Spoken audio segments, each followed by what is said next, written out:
halo, apa kabar? Kembali saya ajak Anda berbincang dengan Bung Rocky. Bung Rocky, ini Pak Jokowi kelihatannya lagi berbunga-bunga ya, karena lakukan groundbreaking di IKN.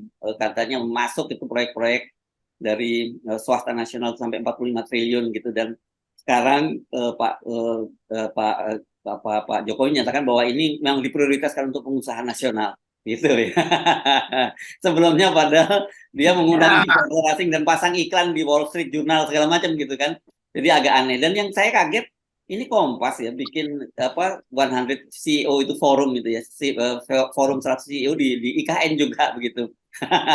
Ini dan kemudian ya pesan Pak Jokowi ini yang menarik bahwa untuk para pebisnis nggak usah lah belajar politik. Udah kalau bisnis bisnis saja lah gitu, jangan nggak usah masuk ke dunia politik. Kemudian netizen ngeliatin lah kayak anaknya Pak Jokowi ya nggak tertarik ke politik ya sekarang tiba-tiba jadi cawapres dan jadi ketua umum gitu.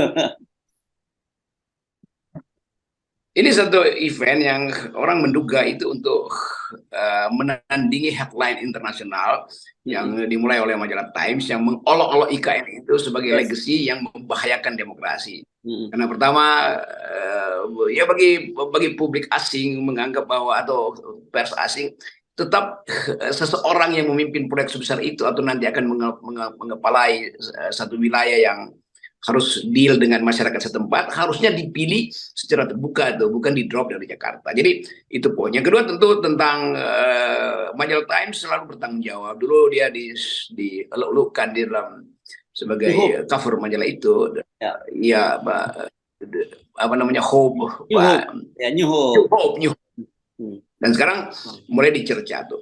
Jadi kelihatannya ada ada event yang disiapkan oleh Kompas untuk menandingi headline itu. Nah, Kompas kan kita tahu tuh ya, dia kritik kiri tapi nanti dia puji kanan, kira-kira begitu tuh. Dan itu Hmm. artinya ya nggak ada poin tuh. Kalau mau kritik, kritik aja. Jangan setelah dikritik lalu buatkan CEO forum itu. Tetapi poin yang menarik adalah Pak Jokowi menganggap investasinya udah real.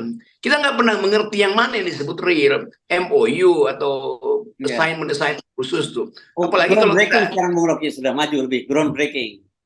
ya groundbreaking itu dari awal kita tahu bahwa groundbreaking itu dipaksakan pada oligarki kan. Kan ini semuanya perintah Jokowi supaya oligarki itu yang sana bikin fondasi sebelah kiri, yang ini bikin fondasi sebelah kanan, kira-kira itu kan. Hmm. Supaya kelihatan ada upaya untuk memikat foreign investment tuh. Tapi kan gak ada yang masuk foreign investment kan. Jadi Ya. itu yang kita anggap Pak Jokowi udah berupaya jadi penjual tanah air, nggak ada yang masuk juga tuh, bahkan diolok-olok di luar negeri.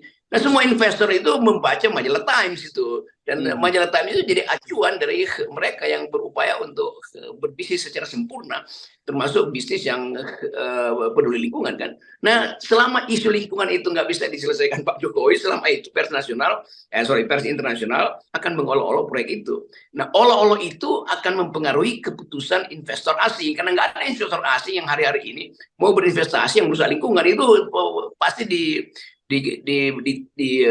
diolok-olok oleh anak-anak muda di tempat di mana investor asing itu Hmm. berasal.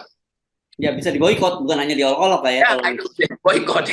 Dan Ya. udah sering banget Hmm. kasus kasus gugatan citizen terhadap korporasi, dan langsung korporasi itu berhenti operasi itu. Ya, iya, iya, iya. Oke. Nah, kalau tadi Times lebih ngolok IKN, tapi kalau saya baca The Guardian dari Inggris lebih ngolok Gibran, yang kata disebut tukang martabak jadi calon wakil presiden, jadi lengkap lah gitu ya.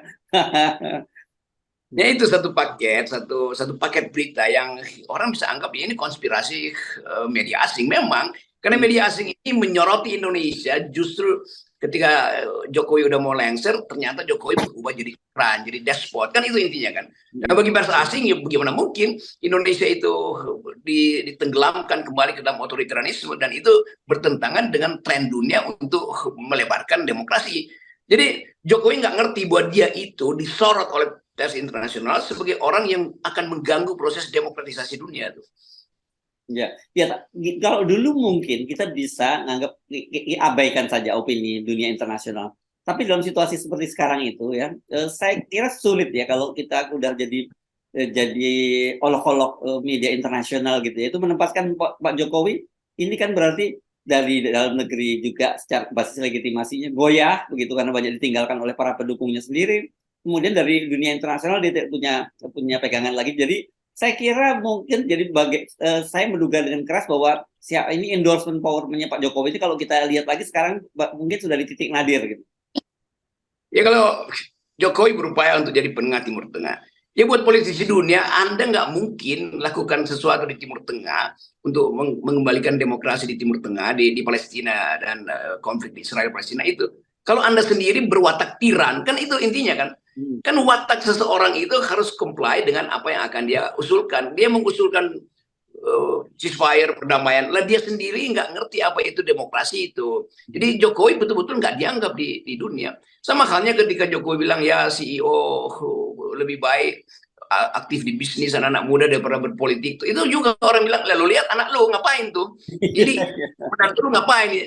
Jadi kira-kira itu intinya tuh. Semua hal yang diterangkan Jokowi seolah-olah keluar dari kepala yang kosong gitu. Bukan satu yang ditata secara konsepsional, menganggap bahwa ya dengan bahasa santai mungkin ya lebih baik CEO daripada politisi. Kan itu artinya kayak orang yang nggak ngerti bahwa dia lagi disorot justru karena kedudukan bisnis Gibran itu berubah menjadi kepentingan politik dan bahkan masuk di dalam target untuk jadi wakil presiden kan. Iya, iya. Ya oke, ini memang makin nambah banyak daftar gitu, makin panjang lagi daftar sebagai man of contradiction itu yang kemarin kita selalu kita bahas ya, dan itu yang orang banyak khawatir itu menurun persis pada Gibran. Itu loh yang orang khawatir. Karena retorikanya Gibran pasti bapaknya dan cara perilaku dia juga seperti itu. Jejak digitalnya menunjukkan itu juga. Saya bicara dengan seorang peneliti muda di Melbourne kemarin itu, dan dia bilang begini nih, bahwa kelihatannya ada DNA apa dia sebut DNA authoritarian di dalam keluarga itu. Jadi terbaca memang orang yang sederhana sebetulnya menyimpan semacam yang disebut authoritarian personality. Tadi dia pakai istilah itu kemarin. Jadi personality authoritarian ini akan ditiru oleh anaknya juga. Karena anaknya tahu bahwa toh tanpa ikut prosedur yang resmi, yang etis, dia bisa berkuasa kok. Dia akan praktekkan nanti itu sebagai wakil presiden atau kalau dia jadi presiden. Jadi ini bukan sekedar peta politik yang dianalisis oleh media asing atau oleh analis asing, tapi juga watak yang disebut authoritarian personality. Itu intinya. Jadi dianggap bahwa Jokowi sebetulnya dari awal menyembunyikan authoritarian personality dengan pencitraan kerakyatan. Justru dibalik itu, logic psychological resultnya terbalik itu.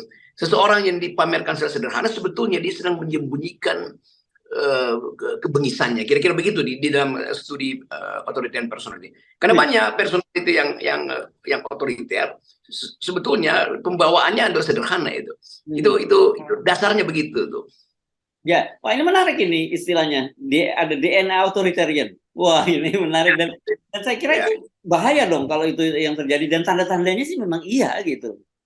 Ya kita bisa studi bagaimana Hitler sangat peka terhadap binatang, sangat ingin terlihat humanis, tetapi personalitinya authoritarian kan itu semuanya. Jadi begitu digoda oleh power, seseorang itu bisa tiba-tiba mendominankan DNA otoritariannya. Itu intinya. Sama dulu Pak Harto di dalam salah satu buku biografinya The Smiling General tuh. Apa namanya, seorang jenderal yang terlalu tersenyum, tetapi praktek politiknya memanfaatkan fasilitas otoritarian. Itu juga yang terjadi sekarang itu. Dan kita agak aneh kok dalam sistem demokrasi kita nggak bisa deteksi ya authoritarian personality itu. Bukan kita, saya dari awal mendeteksi itu. Tapi banyak intelektual atau budayawan yang akhirnya baru sekarang sadar, loh kok begitu yang kita puja-puja. Dari awal kan ada teori itu. Bahwa semakin seorang menampilkan personality yang sederhana, merakyat, sebetulnya di baliknya ada semacam keinginan untuk nanti kalau gue berkuasa, gue ubah semua ini dengan ambisi-ambisi itu yang disebut authoritarian personality. Ya, dan dengan dia ini sekarang dia pun menerima ya arahan bapaknya untuk menjadi calon wakil presiden, terus anak yang satunya tiba-tiba menjadi ketua umum partai pun ini kan sebagai anak muda dia menunjukkan ada permissiveness gitu terhadap sikap-sikap otoritarian tadi ya. Ini kan nggak anak muda banget gitu, nggak milenial banget gitu. Ya itu yang mulai orang perhatikan, loh kok bisa ya. Mestinya Gibran itu kan bergaul secara milenial dan mengerti tentang etika politik dunia gitu kan. Sehingga dia bisa katakan saya ngerti, nggak mungkin, nggak boleh dong saya sebagai anak presiden memperoleh privilege segala macam. Tapi kita bayangkan Gibran kan pernah sekolah di luar negeri. Kenapa kultur itu tidak masuk di dia tuh? Jadi itu yang orang lagi riset sekarang. Apa sebabnya Gibran akhirnya terlihat ambisius juga, itu intinya kan. Padahal dia masih sangat muda tuh. Demikian juga Kaisang tuh. Di akhirnya kita menguji bukan sekedar morality, tetapi tadi DNA politiknya memang di situ. Perangannya memang ada di dalam darah itu kan. Kira-kira begitu analisis biopolitiknya tuh. Ya, meskipun orang kadang melihatnya itu bukan persoalan DNA, bukan DNA, tapi dari sisi pola pengasuhan, dari pola interaksi sehari-hari gitu, yang kemudian dia juga masih sama gitu. Iya, kata bersayapnya, it is in his blood, itu ada dalam darahnya tuh. Tentu bukan dalam jenis darahnya, tetapi di dalam hereditas keluarga itu tuh yang selalu tampil dengan memanfaatkan pencitraan, kan itu dasarnya tuh. Ya, jadi ya. itu sebetulnya yang penting dibahas juga di dalam diskusi-diskusi tentang capres ini, supaya setiap orang bisa menampilkan secara sempurna. Secara sempurna artinya hitam dan putihnya itu terbaca oleh publik, jangan disembunyikan. Ya, ya, karena tadi begitu Pak Jokowi bicara di depan forum CEO yang menjadikan kalau udah bisnis udah nggak usah ke politik itu, saya jadi langsung yang terbayang wajahnya langsung anak-anaknya Pak Jokowi, karena persis seperti itu yang dia menyatakan. Bukan Pak Jokowi menyatakan anak-anaknya nggak tertarik untuk masuk ke politik, anak-anaknya sendiri juga menyatakan begitu.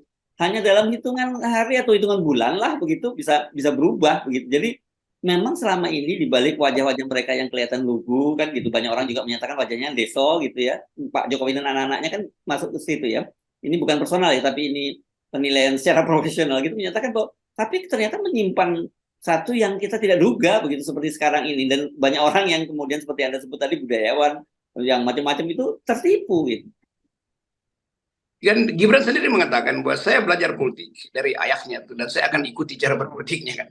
Jadi Iya, itu iya. kan itu ada pernah ditulis di situ bahwa guru politiknya itu dari mana, dari ayahnya. Artinya dari awal memang ditrain untuk punya ambisi, tetapi dengan cara menyembunyikan itu. Nah, nanti disembunyikan ketika momentumnya ada, semua peralatan bisa dikeluarkan, oke, dia diaktifkan ambisi itu. Jadilah dia authoritarian personality. Nah, itu yang berlangsung di dalam dinasti Pak Jokowi sekarang. Yes, oke. Baik, terima kasih Bung Rocky. Buat kita tetap 0%. Ini yang mau menghilangkan DNA yang buruk tadi itu ya. Ya, akal sehat harus menang. Yes.